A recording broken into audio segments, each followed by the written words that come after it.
Sorotan lain, Roky Gerung hari ini menghadiri sidang kasus terorisme dengan terdakwa Munarman. Roky Gerung dihadirkan sebagai saksi ahli meringankan dari pihak Munarman. Penasihat hukum Munarman menyebut pihaknya memilih Roky Gerung karena dinilai mengetahui psikologi kejahatan. Bukan hanya itu, Roky Gerung juga merupakan seorang praktisi.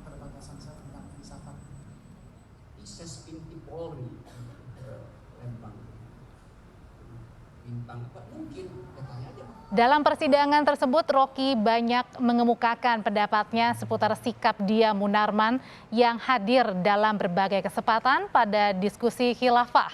Munarman saudara didakwa merencanakan atau menggerakkan orang lain untuk melakukan tindak pidana terorisme melalui ancaman dan kekerasan untuk menimbulkan teror secara luas.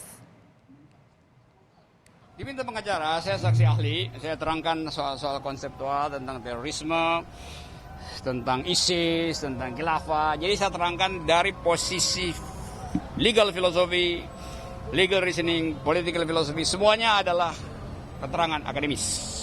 Ngapain komentarin orang diam? Kan orang, ya Munarman ada di situ, dia diam. Terus apa poinnya?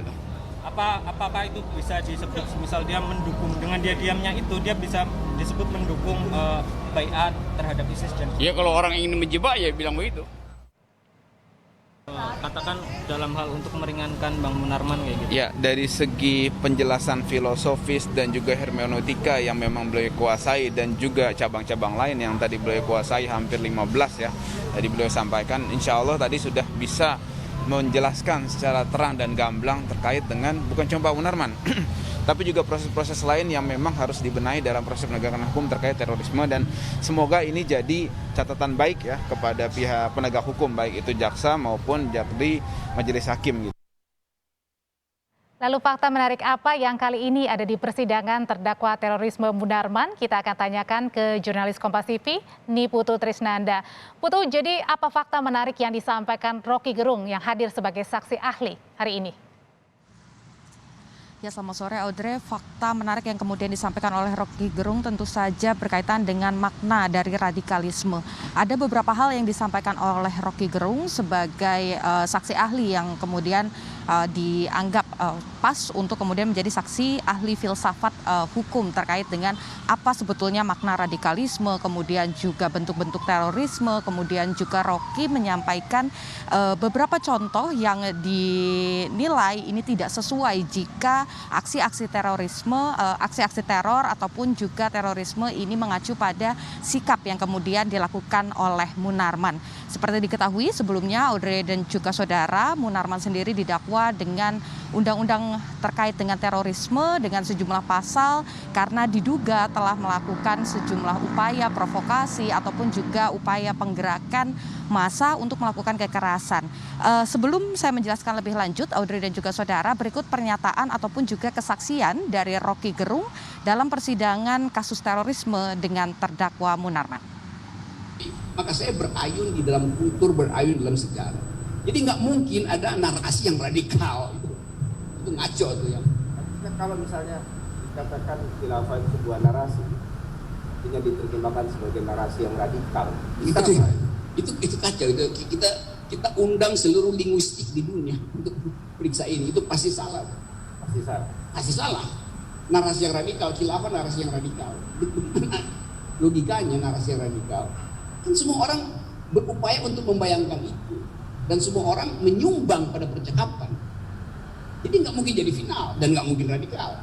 Yang harus radikal adalah argumen yang harus radikal. Karena tadi saya terangkan kata radikal itu dipalsukan.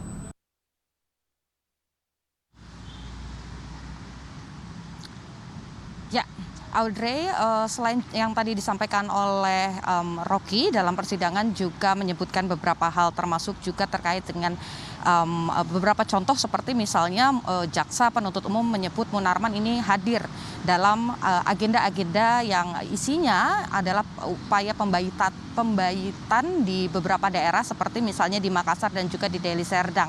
Tetapi kemudian yang disoroti oleh Roky Gerung sebagai saksi ahli adalah bentuk-bentuk tersebut ini juga tidak kemudian bisa memberatkan Munarman sebagai seorang terdakwa yang saat ini tengah menjalani proses hukum.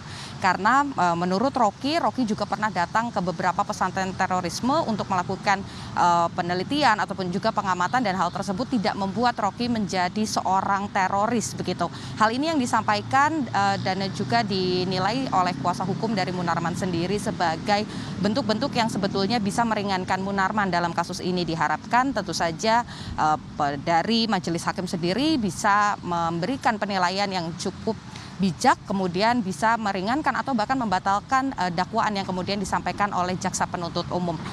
Tapi tadi juga disampaikan oleh kuasa hukum dari Munarman sendiri bahwa tidak hanya Roky Gerung yang nantinya akan dihadirkan sebagai saksi ahli. Masih ada sejumlah saksi ahli yang akan dihadirkan dalam persidangan yang nantinya juga ditujukan untuk meringankan dakwaan-dakwaan yang diberikan kepada kliennya, yakni Munarman. Kemudian juga sampai dengan saat ini belum diinformasikan Audrey dan juga saudara siapa saja orang-orangnya, berapa jumlahnya, tetapi yang pasti pekan depan persidangan ini akan dilanjutkan kembali dengan pemeriksaan saksi ahli dari kubu Munarman. Audrey. Munarman hari ini menghadirkan saksi ahli yakni Roky Gerung. Terima kasih laporannya jurnalis Kompas TV Niputu Trisnanda.